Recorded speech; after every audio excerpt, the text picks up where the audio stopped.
Hello and welcome to Shelf Centered. I have gotten this request a couple times, and because I read both fantasy and science fiction, I have a deep love for both.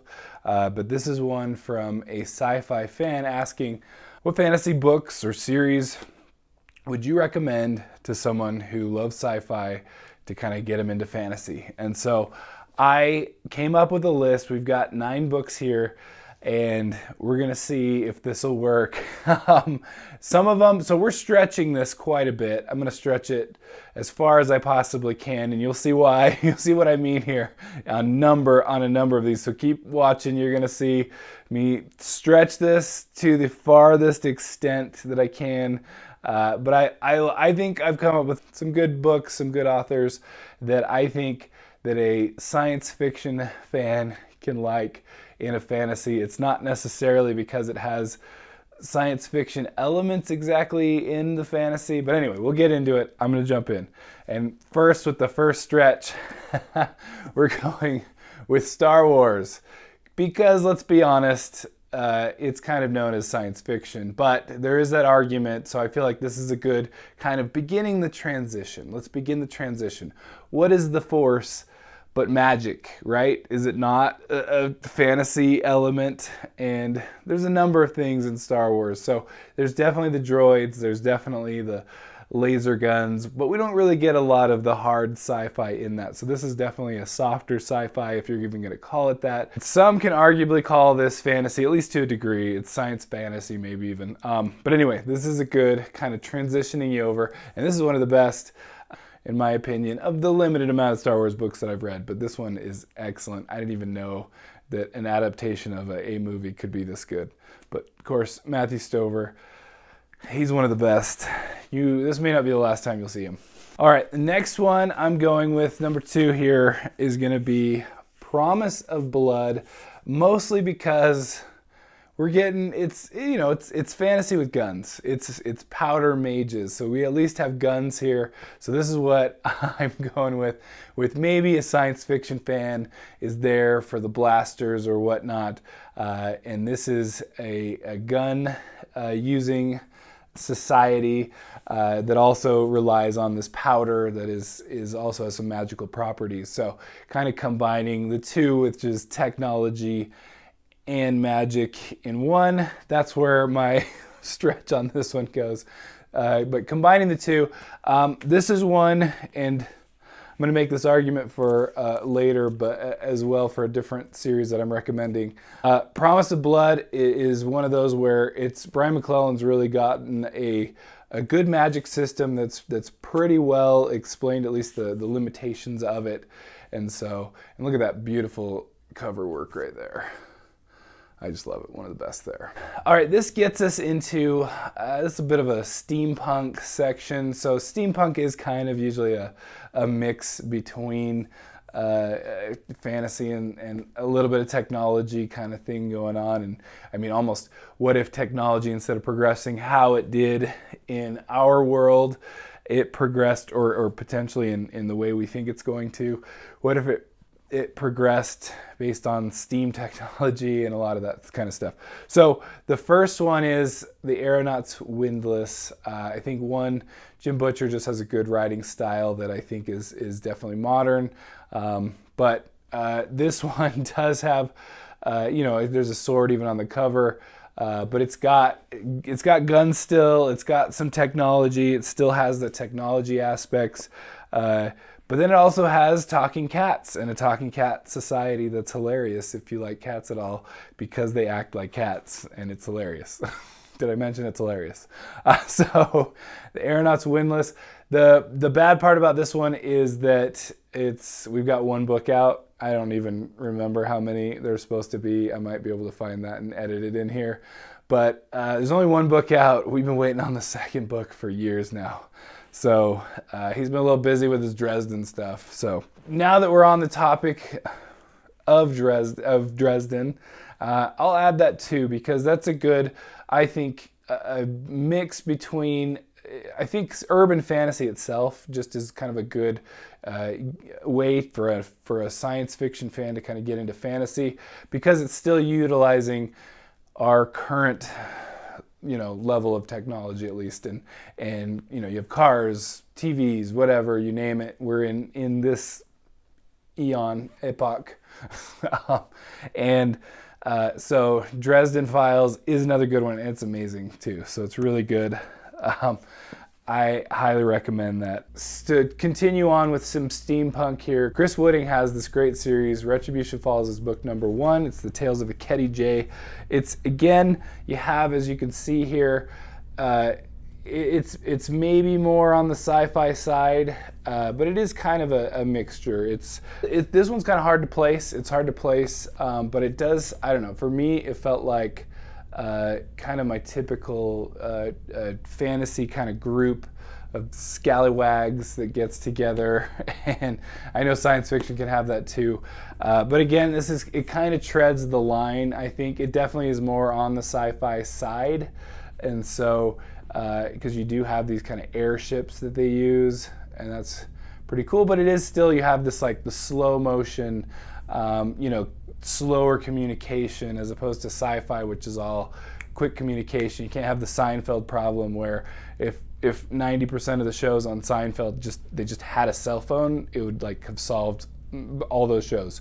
So you kind of have this like slower kind of ability to travel, and that's where it kind of, for me, it kind of puts it's getting to more of a fantasy feel, and that's why. And this is just excellent, really well done, just go, fast pace, and great characters. All right, the next one, I was just trying, this is a hard topic, that's why I had to stretch a lot.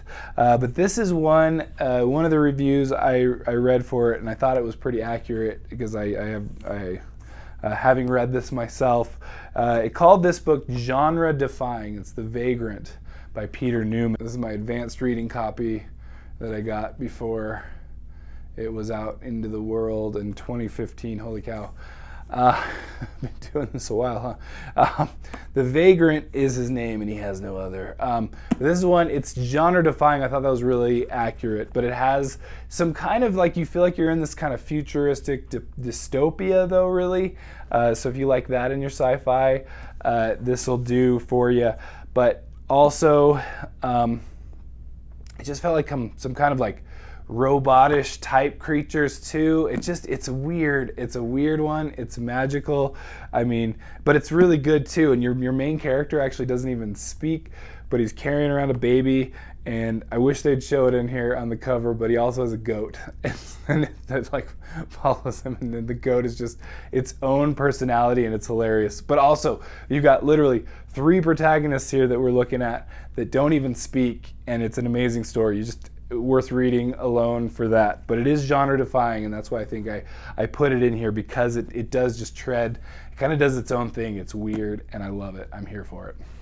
All right, as promised, I would be stretching this definition of kind of, or stretching my whole goal here of what would kind of be good for a science fiction fan, kind of utilizing anything that I could possibly use. So these next 2 are definitely stretching things.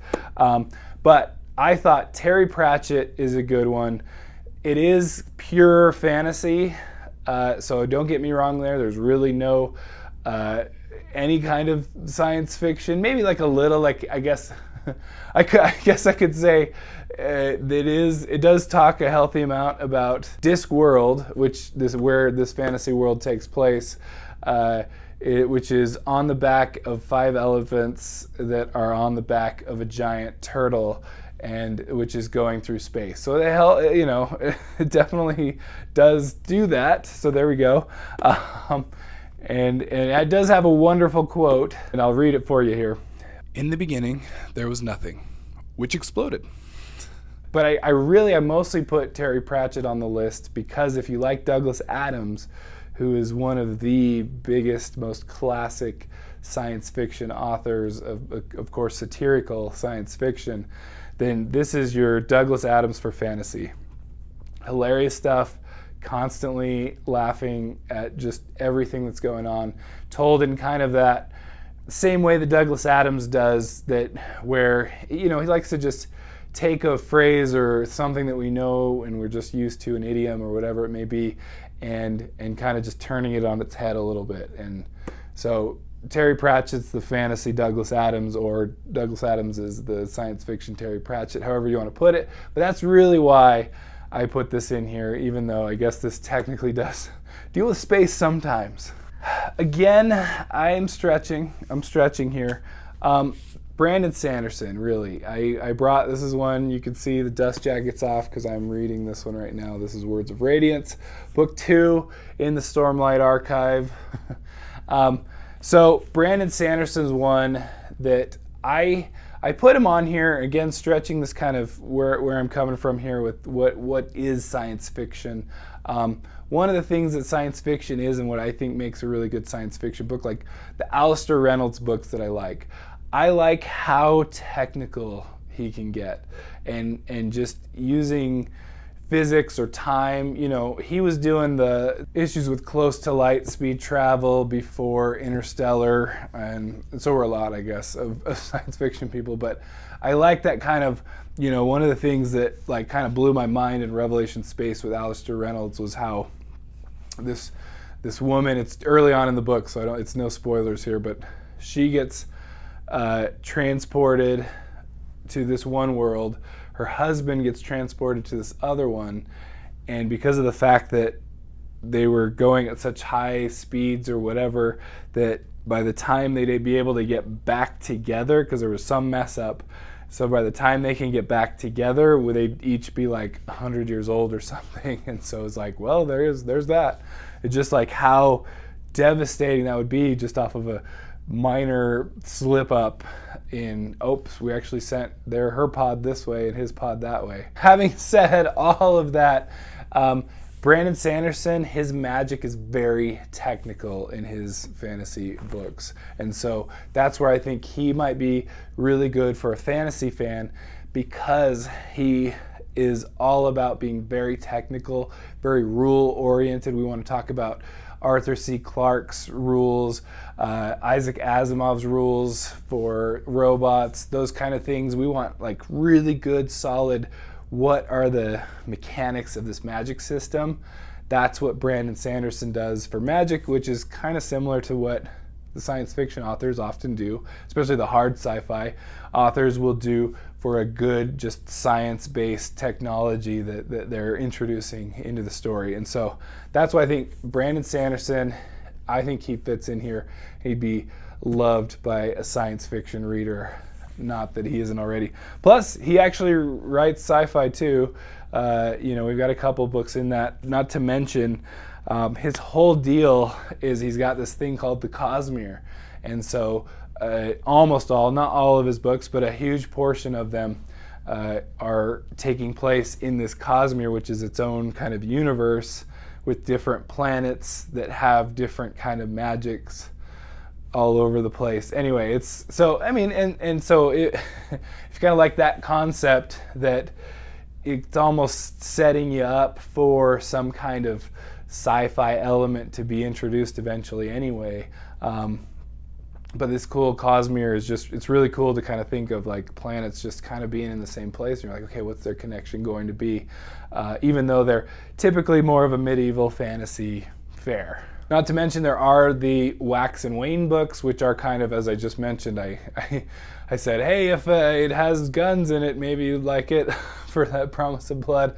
That is kind of more of a Western fantasy, and so anyway, that might be the one to go. And then we have, this is one, I'm going to throw it in here because I know how popular it is. It's a bit of, and this kind of is our fantasy and sci-fi all together in one section of the video. So I'm going to go with Tad Williams' Otherland. I actually don't have the books anymore. I know I've been showing the books so far. I don't have the books anymore. I was not a huge fan, so that's why I don't have them anymore. I liked them though, and I only read 2 of the 4.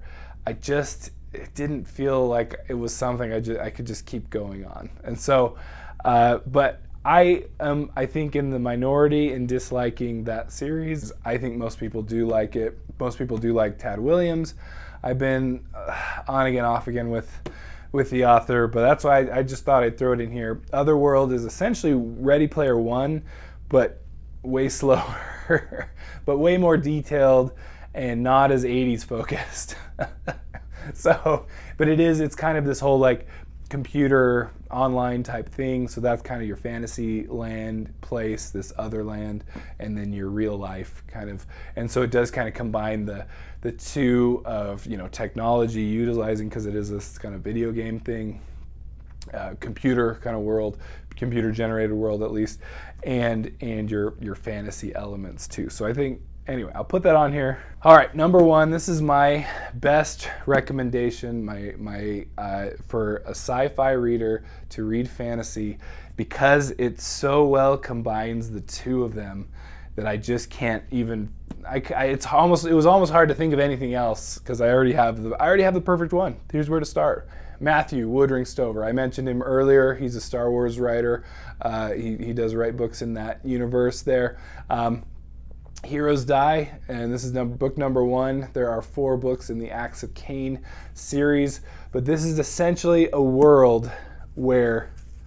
So this is a world where in the future they have discovered a way to get to this fantasy land, this fantasy world.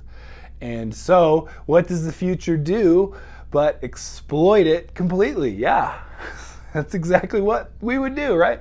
So so what they can do is they can send what's called actors into this fantasy world. They are able to utilize magic and whatnot there, and it depends on their powers or whatever. They have a lot of different things, but they also train really well and have all kinds of, you know, good combat skills. And their only goal as actors is to just mess up everything in that world, because what they're trying to do is create entertainment. And so they just want to create adventures, and so that they could have their serial adventure. And what's interesting is that people then in the future can kind of watch through their eyes these adventures. And of course, they're just messing up this fantasy world. And of course, the fantasy world people are like, not a fan of these people that suddenly started coming in and just jacking up our world for what seems like nothing. I don't know what's going on. Anyway, it's really cool, and I haven't even gotten into, they have this interesting caste system where actors are, they're up there in this, like in the hierarchy, but they're not the best. There's businessmen that are ahead of them, then there's up above that, then there's below them. Anyway, this caste system that's really hard and rigid and hard to move up or down in. Well, probably easy to move down in, very hard to move up in. Anyway, just the action's written so well. It's probably more, I don't know, it's like literally 50-50 sci-fi and fantasy, and it's so good. It's just such a great blend of both that I can't recommend it enough. So there you go. That is your list. Please tell me, what am I missing? So I hope you liked my list here. I hope it made any sense, that my stretches weren't too much of a stretch, but I don't care. This is my channel. I get to do it. Anyway, I just love good books, and that's the main thing, right? But what did I miss? What have you read that I need to add to this list? These were just mine, the ones that I have read. What else belongs on this? I would love to know. Please let me know down in the comments, and please don't forget to like and subscribe. Every bit helps. Thank you so much. We'll see ya. Bye.